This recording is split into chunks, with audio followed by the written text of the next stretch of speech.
Halo, assalamualaikum warahmatullahi wabarakatuh. Nah, hari ini kami berada di pemakaman massal kerusuhan 23 Mei 1997 atau yang dikenal dengan Jumat Kelabu.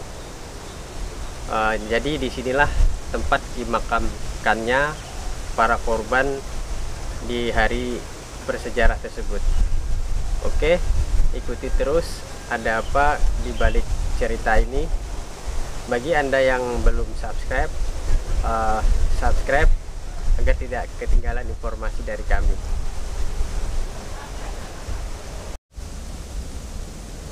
Hai semua, berjumpa kembali di channel Aska Gupi. Semoga kalian semua selalu sehat dan bahagia. Kali ini kami akan mengulas dan menceritakan tragedi atau peristiwa bersejarah yang terjadi di Banjarmasin, yaitu tragedi Jumat Membara atau tragedi Jumat Kelabu, salah satu yang terbesar dalam sejarah Orde Baru. Pada tanggal 23 Mei 1997, bertepatan di hari Jumat, dalam rangka pemilu 1997 akan diadakan kampanye akbar Partai Golkar di pusat kota Banjarmasin, yang mana dalam kampanye tersebut akan dihadiri Menteri Sekretaris Kabinet Sadila Mursyid, Ketua MUI Kiai Hasan Basri, dan artis-artis ibu kota. Sayangnya rencana tersebut tidak pernah terwujud karena yang terjadi adalah malapetaka berupa kerusuhan massal. Kala itu di pagi hari, suasana kota Banjarmasin tampak seperti biasa. Semua berjalan dengan normal. Mulai sekitar pukul 9.00, kegiatan kampanye sudah semarak. Warna kuning ada di mana-mana. Golkar membagi-bagikan sapu tangan dan nasi bungkus. Sasaran kampanye ialah para buruh, tukang becak, tukang ojek. Pada sekitar pukul 11.00, kampanye membagi-bagikan nasi bungkus dan sapu tangan usai dengan tenang. Pada sekitar pukul 12.00 atau tengah hari, umat Islam menjalankan ibadat salat Jumat.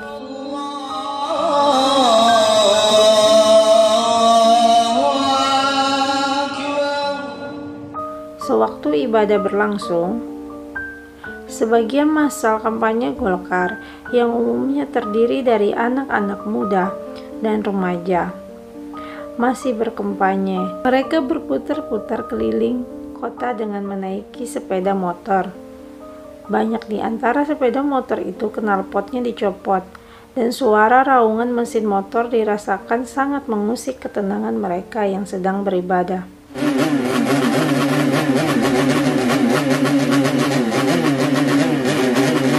Puncaknya, ketika arak-arakan sepeda motor tersebut melewati Masjid Nor di Jalan Pangeran Samudra. Masjid ini terletak di daerah basis Partai Persatuan Pembangunan. Ketika masa yang akan berkampanye itu melintas, jemaah sholat Jumat yang meluber sampai ke jalan itu masih sedang membaca doa. Sebenarnya Polantas sudah berusaha menghalang massa Golkar. Namun, Satgas Golkar bersikeras untuk melewati jalan itu. Alasan mereka adalah sholat Jumat hanya tinggal membaca doa. Kemarahan jemaah dengan cepat menyebar seusai sholat Jumat dan sampai ke telinga penduduk di berbagai sudut kota Banjarmasin lainnya. Usai sholat Jumat, terjadilah kerusuhan di depan kantor DPD Golkar Kalsel. Kabar itu segera tersiar dan massa berdatangan tanpa bisa dibendung. Mereka akhirnya bentrok dengan Satgas Golkar. Karena massa terlalu banyak, Satgas Golkar terpaksa mencari jalan selamat. Namun akibatnya, ada 6 mobil peserta kampanye Golkar yang dibakar. Di depan kantor Banjarmasin Pos, dari arah timur ribuan massa menyerbu dengan membawa senjata aneka macam. Mereka berlari-lari ke arah lapangan Kamboja, tempat kampanye Golkar akan dilangsungkan. Di sepanjang jalan, Semua bendera, spanduk, umbul-umbul Golkar diturunkan dan dibakar. Panggung kampanye pun diserbu dan dirobohkan. Kaum penyerbu bertarung dengan massa Golkar yang sedang berkumpul di sana.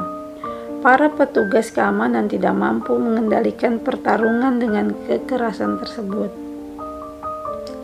Sebagian massa menyerbu Hotel Istana Barito.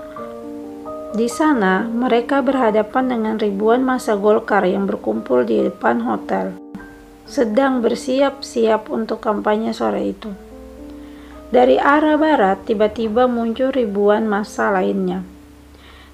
Sebagian mengenakan kaos hijau dari atribut P3 dengan senjata tajam dan apa saja. Mereka menyerbu massa di depan hotel. Mobil-mobil yang kebetulan ada di sana hancur lulu lantak.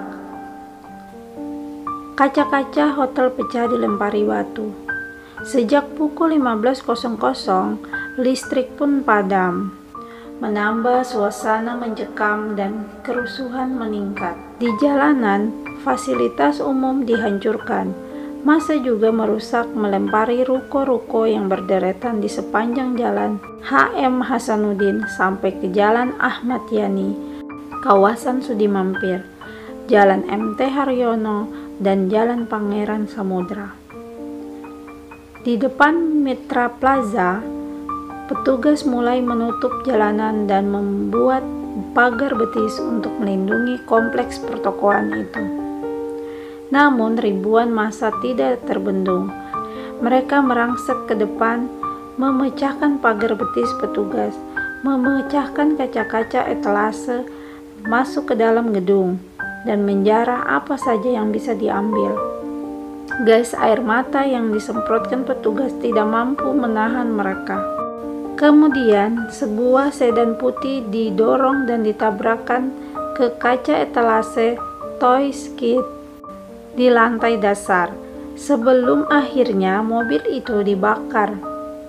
Api segera menyebar ke seluruh gedung. Setelah Mitra Plaza terbakar, gedung-gedung lainnya segera menyusul. Malam itu, seluruh 4 lantai gedung Mitra Plaza ludes terbakar. Pada saat kerusuhan terjadi, tidak jelas lagi siapa melawan siapa. Keadaan saat itu sangat kacau.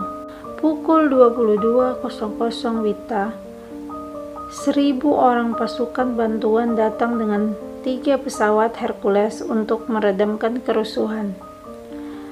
Pangdam Tanjung Pura Maijen Namoeri Anom mengumumkan berlakunya jam malam di Banjarmasin, mulai dari pukul 8 malam hingga 5 pagi, selama 5 hari masa tentang kampanye.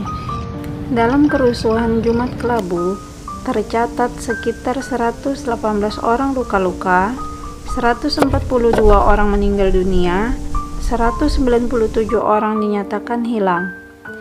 120 orang diantaranya dimakamkan secara massal di Komplek Pemakaman Landasan Ulin Tengah.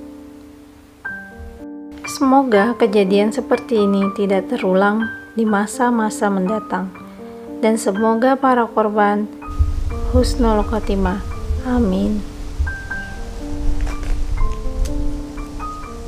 Terima kasih sudah menonton. Jangan lupa subscribe, like, dan komen ya.